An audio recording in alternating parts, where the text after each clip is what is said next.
I yesterday saw मैं और Charles, and I think the grading is superb.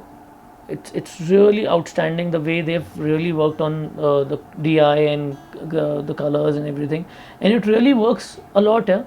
It's actually now in today's filmmaking, it's become a very specialized job, and it really takes the film a way ahead than how it's been conceived.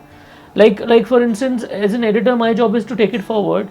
Now I feel a DI and a good DI and a good VFX job, if we get it done, see again everything that happens for betterment of the filmmaking is eventually helping the audience to watch the film. See, if I do a bomb blast, and if I don't do it right, and you can see as an audience, immediately the emotion breaks, right? You say, "अरे यार ये तो क्या गंदा किया," मतलब that means your emotion with the film that you were watching has been broken. And at the same point, अगर मैं एक अच्छा VFX करता हूँ, उस टाइम पे नोटिस नहीं होगा कि वो अच्छा VFX था, बट उस टाइम पे ये भी नोटिस नहीं होगा कि भाई VFX था, अच्छा ये तो फिल्म थी यार, ये तो मैं बिलीव कर रहा हूँ, ये तो शायद एक्चुअली शूट मतलब एक्चुअली ये रियल लाइफ में हुआ होगा उधर. So in today's world, DI really helps, and for that you really need to have some specialized artist.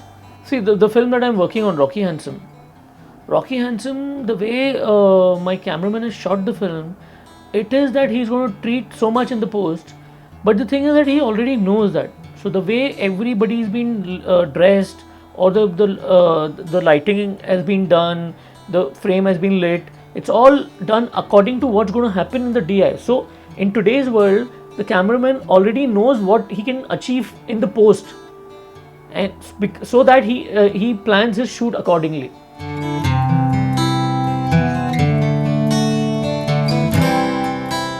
See, again, Haider and Dhrishyam, they're both completely different genres. What I as an editor tried to do is justify the script, as in Dhrishyam is more of a thriller, of a mystery, and the pace was needed for that. So I had to make sure that I don't break the rhythm. And with Haider, it was more of an intrigue. It was more of an undercurrent, pathos there in the character inherently. So my pace was to keep the character moving the way the character moves. That's how the pacing of the film should also be. So that's how I think I tried and managed to cut both the films. Vishalji came back from Kashmir, and he shot the scene against the green screen. The whole scene was shot against the green screen, and the audience was multiplied in the post. So first he came in, and immediately that time, without the rushes being lined up, he said, "Aarif, you have to cut this scene because by evening it has to go for VFX, and we have to see whether it's working or not working." And I was like, "Okay, I'll cut." And I started cutting the scene, and Shahid has performed brilliantly in that scene. And by evening I'd cut the scene, we saw it, and it came out really well. It was outstanding. And then the post happened.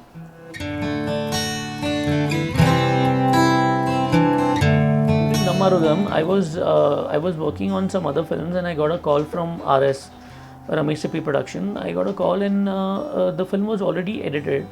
So they told me, "Please come and have a look at the film." And I saw the film, and then Rohan Sippy, the director of the film, met me, and he said, "Aarif, we are not happy with the cut, and we are looking at doing something else, And then he briefed me, and I said, "Fine, let me." But I told him that if I'm going to cut the film, I'm going to cut it from zero.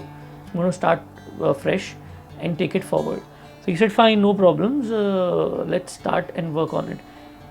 And the good part was that Rohan was always involved in terms of styling. So the minute I used to cut a sequence, we already used to plan with the VFX and the DI guy that this is how, or the graphics guy, that this is what we are looking at, and please go and do the shot, the whatever the graphics or the styling needs to be done on the shot, and get it back. So there was a lot of back and forth And if you see Damarodam, there's a lot of style, but it's really done really well, and that credit goes to Rohan Sippy.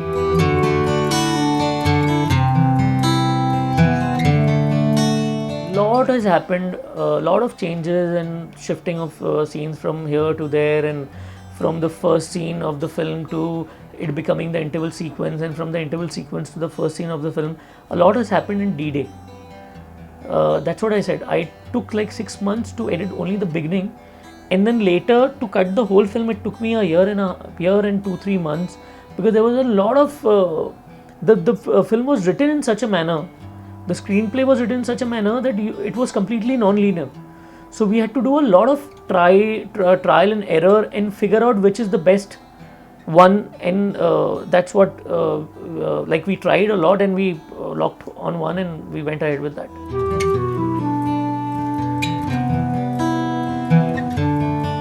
My advice would be for anybody who wants to join the film industry and come as an editor. I would like to say that have patience, be passionate, follow your instinct, and at the same time you need to have some formal training. Because what happens is that times have changed, and honestly exceptions are there, but I'm one of them. I've not really done a formal training, but those times. And the other thing was that I had nothing else to do. I had no choice. I had like in today's world with this new generation, they have choices, So the focus can easily be shifted.